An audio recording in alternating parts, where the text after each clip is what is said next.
Agora a gente vai conversar com Alexandre Pires, que é professor de Relações Internacionais e Economia do IBMEC São Paulo, para nos ajudar a entender partes deste conflito. Professor, obrigada por estar conosco nessa noite de domingo. Eu que agradeço o convite, Débora.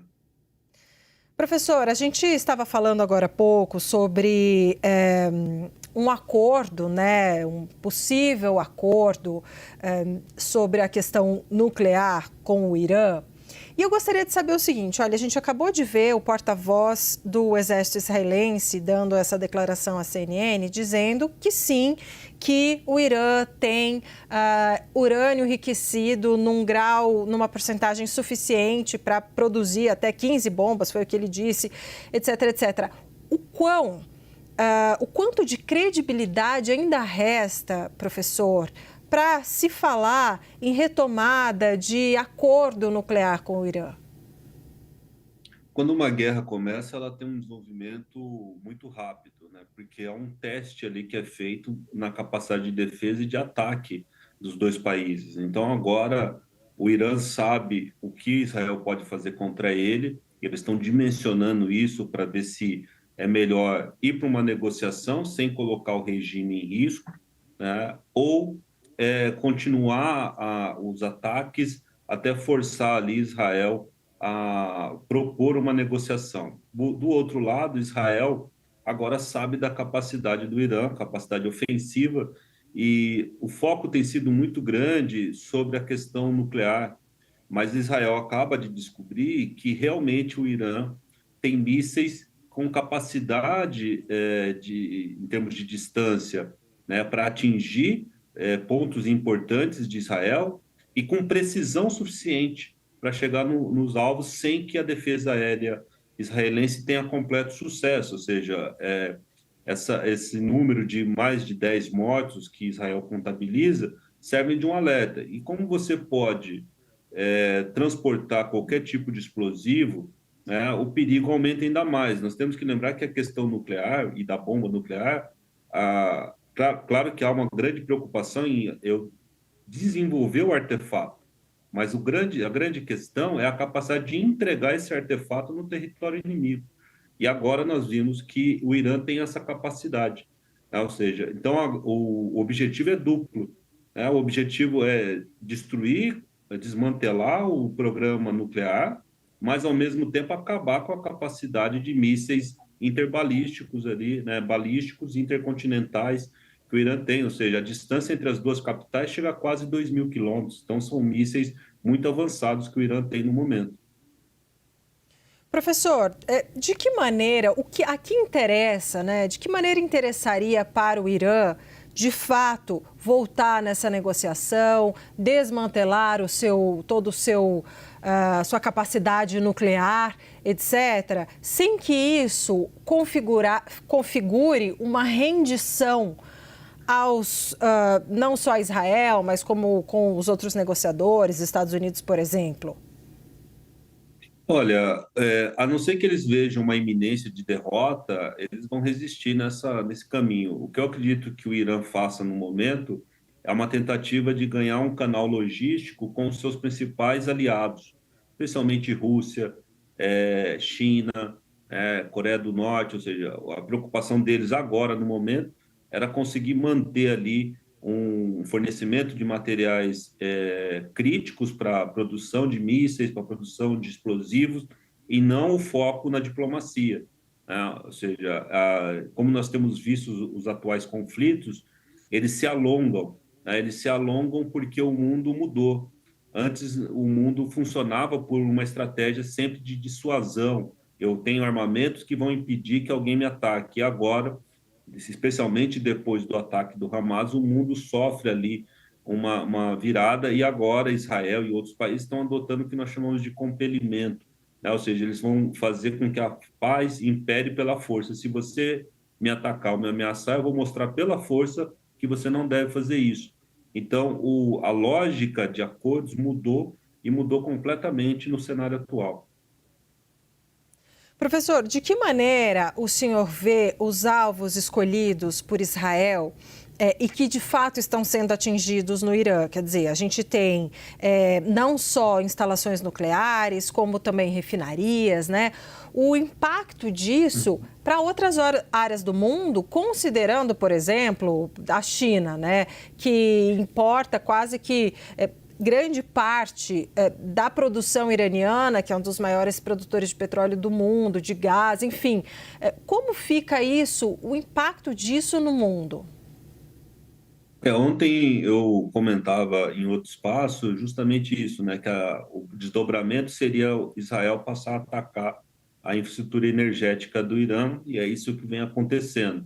A tendência é que nós tenhamos aí um petróleo, né? O preço do petróleo internacional subindo aí para próximo dos US$ 100 novamente, né? Ou seja, é uma reconfiguração completa.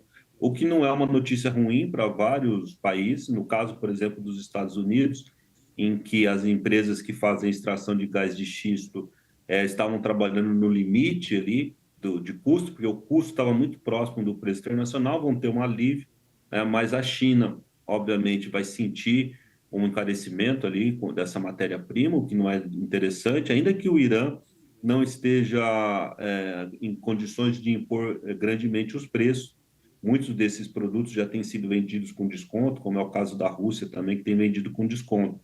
Mas sabendo ali e acreditando que os alvos são esses, né, alvos de infraestrutura e alvos militares, é a estratégia que normalmente seria desenhada por Israel, né? Porém, alguns alvos acabam tendo um efeito também na população urbana, porque como mira prédios públicos, né, centros de inteligência, centros militares, a população também fica exposta e isso gera de um lado ali um problema reputacional, né, para Israel, né? Ou seja, ele fica mal diante da comunidade internacional. Professor, em termos de governabilidade, digamos assim, e de manutenção de regime de governo, né? A gente sabe que desde a Revolução de 79, que o regime dos ayatolás segue teocraticamente, né, sua atuação teocrática no Irã. E eu gostaria de saber o seguinte: alguma possibilidade, na sua avaliação, desse conflito abalar as estruturas do regime e também, paralelamente, do governo de Benjamin Netanyahu, que há muito tempo a gente vem falando, olha, Benjamin Netanyahu quer prolongar o conflito com a faixa de Gaza, com o Hamas, para se manter no poder. A gente vem falando isso, a gente vem ouvindo isso há muito tempo, ou em outras frentes de batalha também, Hezbollah, etc. Mas o fato é, como o senhor vê esses dois governos, esses dois sistemas, eles tendem a uma perenidade maior com esse conflito ou o contrário?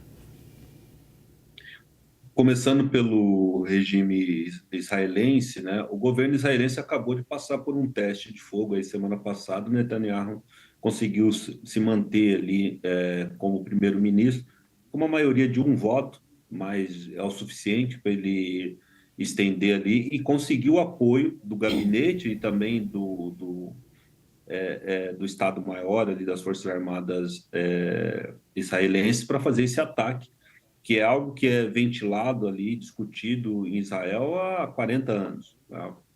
E ele tem agora uma comprovação, né, empírica, todo mundo está vendo, que o Irã tem mísseis capazes de atingir Israel. Né? Ou seja, isso se torna indiscutível e é mais um ponto a favor do Netanyahu. Ele falou que esse perigo havia e agora, com uma provocação aí de Israel, uma iniciativa de Israel, isso se confirma, né? Os ataques que o Irã fez no ano passado não mostravam toda essa capacidade. Boa parte dos mísseis, né, quase a sua totalidade, foram interceptados. Do lado do Irã, nós temos que lembrar que se eu vou fazer uma mudança de regime, eu tenho que ter uma base sólida ali de apoio para essa mudança. E se eu empobreço a população em razão dos ataques, uma destruição completa, é muito difícil que ela consiga se insurgir contra o regime. A costura teria que ser muito bem feita para conseguir convencer a população que eles vão ter um apoio na reconstrução do país. Então, esse é o grande limite. Até quanto Israel pode destruir infraestrutura, pressionar ali a elite que não é completamente alinhada com o regime, mais secularizada, e também a população, de modo que essa população e essa elite topem o desafio, né? Mas o regime fica estremecido. Mas os ataques ainda não atingiram ali os pontos nevrálgicos da economia iraniana. O território do Irã é grande, né, comparado aos outros países. Então, ele está, de certo modo, ainda blindado. Os ataques teriam que durar por muito mais tempo para conseguir destruir a economia, balançar ali o regime. Não é nessa primeira semana que nós veríamos isso. Entendi. Professor, gostaria de saber, em termos de aliados, né? Então, a gente gostaria que o senhor pontuasse quem são os aliados principais de Israel nesse momento e, por outro lado, como parte dos aliados históricos ou, enfim, dos últimos anos do Irã foram sendo enfraquecidos, né? Gostaria de um retrato dessas duas gamas de aliados. O principal aliado de Israel são os Estados Unidos, né? Esse é o principal aliado. A Europa, dependendo do momento, se ela está mais à esquerda ou mais à direita, existe um apoio maior a Israel. Talvez a Grã-Bretanha esteja mais disposta, mesmo com o governo à esquerda, de apoiar Israel, inclusive com reforço ali marítimo e de tropas, mas o restante da Europa está muito mal coordenado para se posicionar com relação a isso. E do lado do Irã, nós temos esse eixo informação, que é Rússia, China, né, mesmo Coreia do Norte, que podem apoiar o Irã. Lembrando também que o Afeganistão, depois da saída dos Estados Unidos, praticamente cai na mão ali da China e pode ser usado como um corredor ali de abastecimento para o Irã, ou seja, de modo disfarçado, né? Ou seja, o Afeganistão muitas vezes servia ali de base de apoio, sendo usado pela China de modo indireto. Então, nós temos um cenário de grandes potências que seriam essas ao lado, digamos assim, de Israel. E aqueles satélites, né? Os Houthis no Iêmen, o Hezbollah no Líbano, mesmo o Hamas, eles todos estão enfraquecidos, né? O regime sírio caiu, o regime libanês perde força com a saída ali do Assad, e os Houthis estão praticamente sem o seu principal fornecedor agora, que está sendo atacado.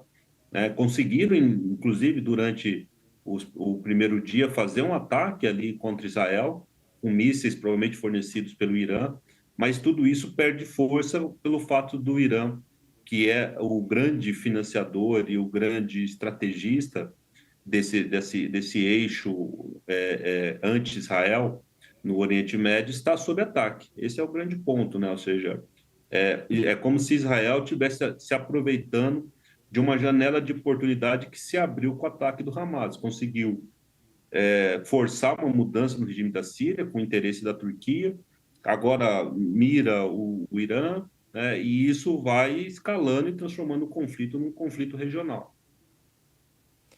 Exatamente. E aí, professor, eu gostaria de agradecer, então, a sua participação. Muito obrigada por conversar conosco. Conversamos com Alexandre Pires. Obrigada, professor. Sei que o senhor vai voltar ao longo da programação, viu, professor? Obrigada e até uma próxima. Até uma próxima.